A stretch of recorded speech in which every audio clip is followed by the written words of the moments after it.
আসসালামু আলাইকুম। Hello everyone, welcome back to another video. আজকের ভিডিওতে আমরা জানবো আইসোমারিজম বা সমানতা সম্পর্কে। আজকের ভিডিওতে আমরা টিপিক্যালি আইসোমারিজমের যে সংজ্ঞা বা প্রকারভেদ এগুলো নিয়ে আলোচনা করব না। আমি আশা করি যে আপনারা এই ব্যাপারগুলো আগে থেকেই জানবেন। যারা গাঠনিক সমানতা বা গাঠনিক সমানতার প্রকারভেদ এই ব্যাপারগুলো সম্পর্কে যাদের ধারণা বেশ ক্লিয়ার বা মোটামুটি রকমের ক্লিয়ার, তারা আজকের ভিডিওটা দেখতে পারেন। আজকের ভিডিওতে মূলত আমরা কোশ্চেন সলভিং অ্যাপ্রোচ শিখব। আমাদের ইঞ্জিনিয়ারিং অ্যাডমিশন টেস্ট বা বলতে পারি এইচএসসিতেও সমাণু থেকে এই ধরনের প্রশ্ন প্রায় আসে, তাই না? যে একটা সংকেত দেওয়া থাকে, বলে যে কয়টা গাঠনিক সমাণু সম্ভব লেখো। সো আমরা স্যাম্পল কোশ্চেন স্ক্রিনে দেখতে পাচ্ছি। সো আজকের ভিডিও শেষে আমরা এই জাতীয় প্রশ্নগুলো খুব ইজিলি অ্যান্সার করতে পারবো। সো এখানে প্রশ্ন আসতে পারে যে কয়টা গাঠনিক সমাণু সম্ভব, এভাবে প্রশ্ন আসতে পারে যে কি কি গাঠনিক সমাণু সম্ভব। সো আমরা দেখবো যে এইগুলো কীভাবে আসলে খুব ইজিলি সলভ করা যায়। সো এই জাতীয় প্রশ্ন ট্যাকেল করার ক্ষেত্রে যে সমস্যাটা হয় যে আমরা অ্যাকচুয়ালি অনেকভাবে ট্রাই করতে থাকি, আমরা নানাভাবে কোশ্চেন চেষ্টা করে যাচ্ছে আরেকটা সমান হতে পারে নাকি, আরেকটা সমান হতে পারে নাকি। সো এই ট্রাই করতে গিয়ে কিন্তু আমাদের অনেক সময় নষ্ট হয়ে যায়। সো আমরা কিভাবে খুব কম সময়ে এফিসিয়েন্টলি এই জাতীয় প্রশ্নের অ্যান্সার করতে পারি, সেইগুলোই আজকের ভিডিওতে আমরা দেখব। So let's start. সো প্রথমে আমরা শিখব যে আসলে আমাদের যে আণবিক সংকেতগুলো থাকে তাদের আমরা কিছু প্যাটার্নে ফেলতে পারি। এই প্যাটার্নে ফেললে আমি প্রত্যেকটা প্যাটার্নের সাথে কিছু সংকেত দিয়ে দিব, অর্থাৎ যেমন আমরা স্ক্রিনে দেখতে পাচ্ছি CnH2n+2।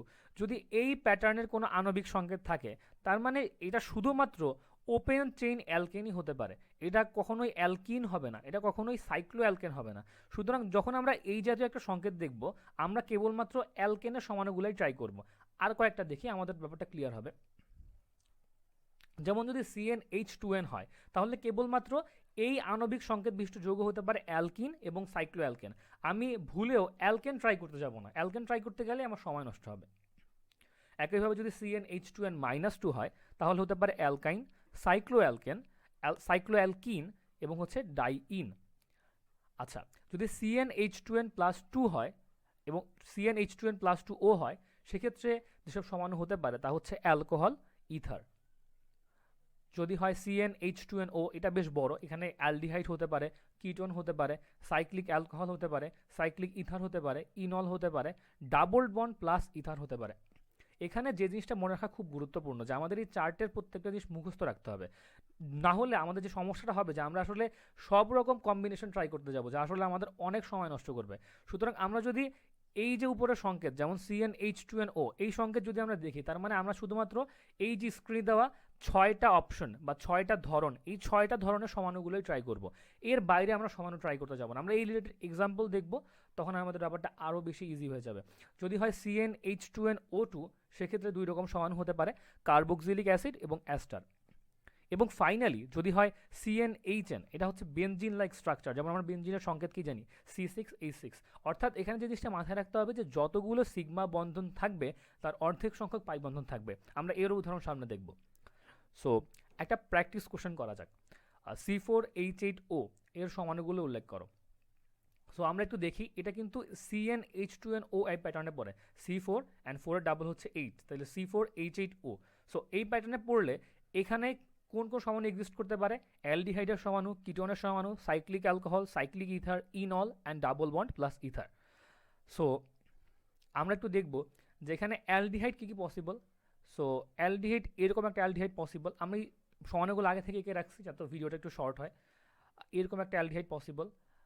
এছাড়া কিটোন জাস্ট একরকমই পসিবল, যেসব স্ক্রিনে দেওয়া আছে। এরপর সাইক্লিক অ্যালকোহল, সাইক্লিক অ্যালকোহল আমরা এভাবে আঁকতে পারি, একটা আমি চেইন বের করে দিতে পারি সাইড থেকে, এইটা একটা কম্বিনেশন হতে পারে, এবং মোটামুটি 4টাই সাইক্লিক অ্যালকোহলের কম্বিনেশন হতে পারে। সো এখানে জিনিসটা মাথায় রাখতে হবে যে আমাদের এক্সামের সময় প্রেশার থাকে অনেক বেশি। সো এমনও হতে পারে যে আমি সাইক্লিক অ্যালকোহল 3টা বের করলাম, আরেকটা মাথায় আসছে না। সো এখানে পরামর্শ থাকবে যে ডোন্ট ওয়েট ফর ইট, এইখানে আমি 3টা লিখেই সামনের দিকে চলে যাব, কারণ আমাদের আসলে আরও অনেকগুলো গুরুত্বপূর্ণ প্রশ্ন অ্যান্সার করার দরকার থাকে। সো আমরা যদি দেখা যায় যে জাস্ট একটা সময়ের জন্য সময় নষ্ট করি তাহলে এটা আসলে খুব ভালো একটা ডিসিশন হবে না। আচ্ছা, এরপর আমরা দেখি সাইক্লিক ইথার হতে পারে। সো সাইক্লিক ইথার কীভাবে হতে পারে, স্ক্রিনে আমরা দেখতে পাচ্ছি যে প্রায় মোটামুটি এই 6ভাবে সাইক্লিক ইথার সম্ভব C4H8O সমানুর। তো এখানে জিনিসটা মাথায় রাখতে হবে যে আমি কিন্তু জাস্ট র্যান্ডমভাবে তৈরি করে যাবো। আমি যদি লেজার পয়েন্টার দিয়ে দেখাই যে আমি জাস্ট র্যান্ডমভাবে তৈরি করে গেছি, অর্থাৎ একটা সাইক্লিক ইথার আমি অঙ্কন করেছি যেখানে হচ্ছে 4টা কার্বন ছিল, এরপর একটা চেন বের করে দিছি। সো আমি এইগুলো আঁকার সময় কিন্তু কখনোই হিসাব করি নাই যে আচ্ছা কয়টা কার্বন আছে গুণে দেখি, কয়টা হাইড্রোজেন আছে গুণে দেখি, কোনো প্রয়োজন নাই। আমি শিওরলি জানি যে সাইক্লিক ইথার হবে, সো আমি প্রথমত 4 কার্বন বিশিষ্ট একটা সাইক্লিক ইথার রাখবো, একটা চেন বের করবো, আর চেনটা আর অন্যদিকে যাওয়ার চেষ্টা করবো। সো এইভাবে আমরা কম্বিনেশনগুলো এগিয়ে যাবো, আমরা কখনোই মিলাতে যাবো না যে আচ্ছা কার্বন সংখ্যা 4টা তো আছে, হাইড্রোজেন সংখ্যা 8টা হলো কিনা, ইত্যাদি ইত্যাদি। আমরা যেহেতু জানি যে C4H8O এটার একটা সমান হতে পারে সাইক্লিক ইথার, তাহলে আমরা নিশ্চিতভাবে থাকতে পারি যে সাইক্লিক এই যে সংকেত আণবিক সংকেত বিশিষ্ট যৌগটার গাঠনিক সংকেত এই সবগুলোই হতে পারে, অর্থাৎ এই সবগুলো সমানই হতে পারে। এই জিনিসগুলো আসলে হ্যাক্স, যেগুলো আসলে আমাদের পরীক্ষায় টাইম অনেক সেভ করে দিবে। এছাড়া হতে পারে ইনল যৌগ, অর্থাৎ ডাবল বন্ড প্লাস অ্যালকোহল, যেমন এটা একটা যৌগ হতে পারে, এরকম হতে পারে। মোটামুটি এই 6 রকমের যৌগ হতে পারে ডাবল বন্ড প্লাস ওইচ দিয়ে। এখানেও কিন্তু সেম কথা যে আমরা just double bond plus OH রাখবো এবং এইটার বিভিন্ন অবস্থানে ওরিয়েন্টেশন চেঞ্জ করব। আমরা ভুলেও কাউন্ট করতে যাবো না, যেমন হাইড্রোজেন কয়টা আছে, কার্বন কয়টা আছে। কার্বন কয়টা আছে এটা তো আমরা বুঝতেই পারি যে 4টা কার্বন, আমরা 4টা কার্বন ধরে আঁকছি। আচ্ছা, এরপর ডাবল বন্ড প্লাস ইথার, এখানে একই কথা যে আমরা ডাবল বন্ড প্লাস ইথারের যে মূলকটাকে আমরা শিফটিং করবো, পজিশন চেঞ্জ করব। সো এখানে মোরলেস এই 4টা সমাণু হতে পারে। সো এই হচ্ছে বেসিক্যালি C4H8O এই আণবিক সংকেত বিশিষ্ট যৌগের সকল সমাণু। সো আমরা যদি এভাবে চিন্তা করি, আমরা দেখা যায় যে উইদিন 2 to 3 মিনিটস আমরা একটা বড় একটা, বিশেষ করে C4H8O কিন্তু অনেকগুলো সমানের পসিবল, বাট আমরা যদি একটু এভাবে চিন্তা করতে পারি তাহলে আমাদের দেখা যাবে 2 to 3 মিনিটসের মধ্যে আমরা সবগুলো সমাণু লিখে ফেলতে পারবো। সো আমরা আরও এক্সাম্পল দেখব। এবার আরেকটা প্র্যাকটিস কোশ্চেন সলভ করা যাক। C4H4 এর সমাণুগুলো উল্লেখ করো। C4H4 যে CnHn টাইপের আণবিক সংকেত বিশিষ্ট যৌগ, এ ব্যাপারটা নিয়ে আমরা আগেও ডিসকাস করেছি যে CnHn জাতীয় আণবিক সংকেত বিশিষ্ট যৌগের ক্ষেত্রে যে স্ট্রাকচারগুলো হতে পারে, একটা হচ্ছে বেনজিন লাইক স্ট্রাকচার, অর্থাৎ যতগুলো একটা চাকরিক যৌগের মধ্যে যতগুলো সিগমা বন্ধন থাকবে ঠিক তার অর্ধেক সংখ্যক পাই বন্ধন থাকবে। আরেকটা যৌগ হতে পারে double bond plus triple bond, এবং আরেকটা যৌগ হতে পারে যে এমন একটা যৌগ যার সবগুলো বন্ধনই হচ্ছে ডাবল বন্ড। আমরা একটু এক্সাম্পল দেখি। সো C4H4, সো আমরা এরকম একটা যৌগ চিন্তা করতে পারি যার 4টা এখানে সিগমা বন্ধন আছে এবং তার ঠিক অর্ধেক সংখ্যক 2টা পাই বন্ধন আছে। সো এই টাইপের যৌগ আরও হতে পারে। এই যে মোরলেস 5টা যৌগ আমরা চিন্তা করতে পারি যারা বেনজিন লাইক স্ট্রাকচার ফলো করে। এছাড়া আরেকটা যৌগ হতে পারে যেখানে যৌগের মধ্যে একই সাথে ডাবল বন্ড রয়েছে এবং একই সাথে ট্রিপল বন্ড রয়েছে। আরেকটা যৌগ হতে পারে যেখানে প্রত্যেকটা বন্ধনই হচ্ছে ডাবল বন্ড। এবং ফাইনালি আরও 2টা যৌগ হতে পারে চাকরিক যৌগ, but they are highly unstable. যৌগ দুটো হচ্ছে স্ট্রাকচার এইরকম। সো C4H4 এর মোরলেস এই কয়টাই সমাণু হওয়া পসিবল। সো আমরা নেক্সট টপিকে চলে যাই। নেক্সট আমরা যে টপিকটা নিয়ে জানবো তা হচ্ছে বেনজিন বলয়ে যখন এক বা একাধিক প্রতিস্থাপক যুক্ত থাকে তখন তারা কি ধরনের অবস্থান সমানতা প্রদর্শন করে। এই জাতীয় প্রশ্ন কিন্তু খুব কমন, যে বেনজিন বলয়ে একটা বেনজিন চক্র বিশিষ্ট একটা যৌগ দিয়ে দিবে এবং বলবে যে কয়টা সম্ভাব্য অবস্থান সমানু সম্ভব। এই পর্যন্ত ভার্সিটি অ্যাডমিশন টেস্টগুলোতে বা ইঞ্জিনিয়ারিং অ্যাডমিশন টেস্টগুলোতে অনেক প্রশ্ন এসেছে। সো টপিকটা দেখা যাক। সো বেনজিন বলা যদি একটা প্রতিস্থাপক থাকে লাইক অ্যানিলিন, ক্লোরোবেনজিন, সেই ক্ষেত্রে সমাণু সংখ্যা হবে একটা, মানে আমি বলছি অবস্থান সমাণু সংখ্যা হবে একটা, কারণ আমি একটাকে আর যে কোনো কার্বনের সাথে যুক্ত করি না কেন আসলে একই জিনিস তৈরি হবে। আচ্ছা, বেনজিন বলয়ে যদি 2টা প্রতিস্থাপক যুক্ত থাকে তাহলে দুইটা দুইভাবে যুক্ত থাকতে পারে। একটা হচ্ছে যে 2টা প্রতিস্থাপকই সেম, যেমন AA, আরেকটা হচ্ছে 2টা প্রতিস্থাপক ডিফারেন্ট, একটা A হলে আরেকটা B। সো যদি 2টা প্রতিস্থাপক সেম হয় বা ডিফারেন্ট হয়, দ্যাট ডাজেন্ট ম্যাটার, উভয় ক্ষেত্রেই অবস্থান সমানতার সংখ্যা হবে 3টা। সো এই 3টা কীভাবে হবে আমরা একটু ট্রাই করলেই আঁকতে পারি, বাট এখানে সংখ্যাটা মনে রাখা গুরুত্বপূর্ণ, কারণ MCQতে অ্যাকচুয়ালি সংখ্যাটা জিজ্ঞেস করে। আচ্ছা, যদি প্রতিস্থাপক সংখ্যা 3টা হয় তাহলে 3 রকম কম্বিনেশন তৈরি হতে পারে।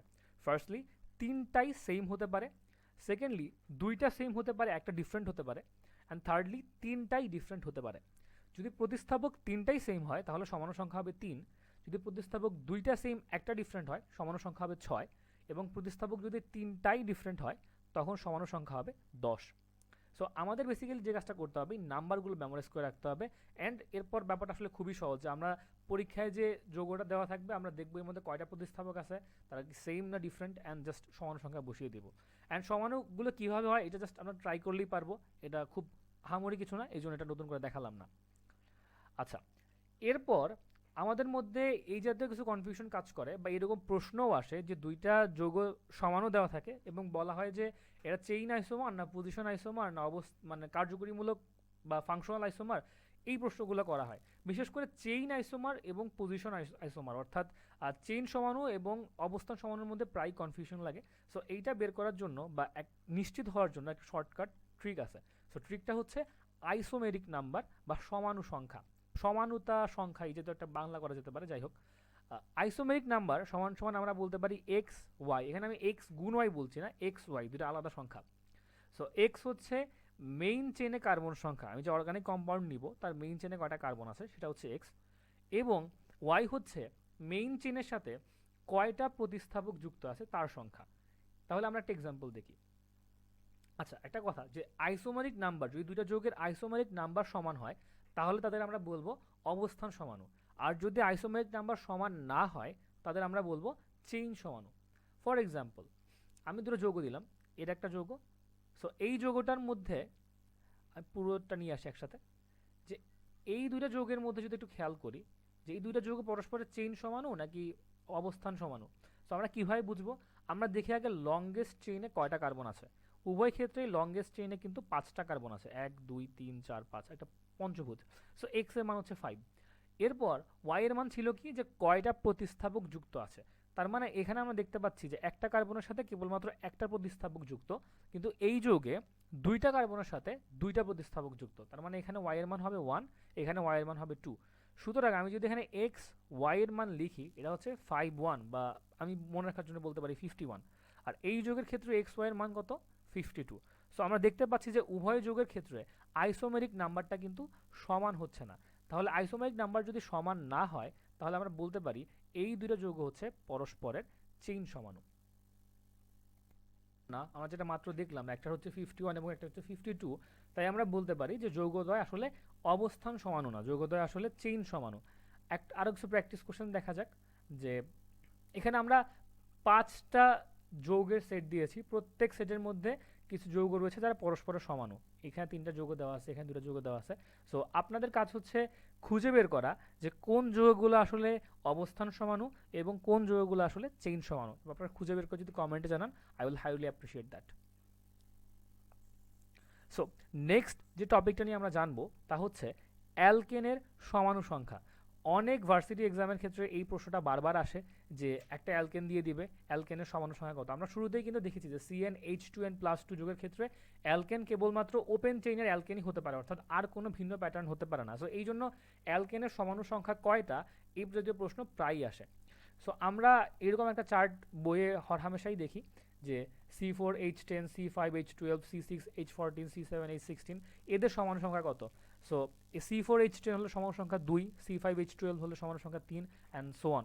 সো এই সমান সংখ্যার লিস্টটা মনে রাখার জন্য একটা ইজি ট্রিক হচ্ছে এই সূত্রটা মনে রাখা, কারণ এই জাতীয় প্রশ্ন অনেক বেশি আসে। আমি সূত্রটা মনে রাখলে খুব সহজে করতে পারবো। এখানে n হচ্ছে কার্বন সংখ্যা। মনে রাখার বিষয় হচ্ছে আমি যদি মানে 3 কার্বন পর্যন্ত চিন্তা করি, অর্থাৎ যদি আমি প্রোপেন পর্যন্ত চিন্তা করি, মিথেন ইথেন প্রোপেন, এদের কিন্তু আসলে একটাই সমাণু, অর্থাৎ এদের একের অধিক যোগ হওয়া সম্ভব না। সমাণু সংখ্যা একের অধিক হয় C4 থেকে। সো আমি যদি 2n-4 এর জায়গায় n এর মান সাপোজ 5 বসালাম, তাহলে 2 মানে হচ্ছে 2 অ্যান্ড সো ইকুয়াল 2 প্লাস 1 হচ্ছে 3। তার মানে দেখতে পাচ্ছি যে নাম্বার অফ আইসোমার হচ্ছে 3। সো এইভাবে এই সূত্রটা কেবলমাত্র n এর মান 4 থেকে 7 পর্যন্ত প্রযোজ্য। ইউজুয়ালি এক্সামের ক্ষেত্রে এই পর্যন্ত বা এই যৌগগুলোর সমাণু সংখ্যায় জিজ্ঞেস করে। তবে যদি ফার্দার সংখ্যাগুলো জিজ্ঞেস করে, অর্থাৎ C8, C9, C10, সেক্ষেত্রে আমরা সূত্রটাকে একটু মডিফাই করব। C8 এর বেলায় আমরা মনে রাখবো 2n-4 প্লাস 2, C9 এর বেলায় 2n-4 প্লাস 3, অ্যান্ড C10 এর বেলায় এটা বেশি এক্সেপশনাল 2n-4 প্লাস 11। চাইলে মনে রাখতে পারি আমরা, বাট আগের চারটা মনে রাখতে হবে। সো আজকের ভিডিও এই পর্যন্তই। এতক্ষণ ধৈর্য নিয়ে দেখার জন্য অনেক ধন্যবাদ। Thank you for watching. Like and subscribe.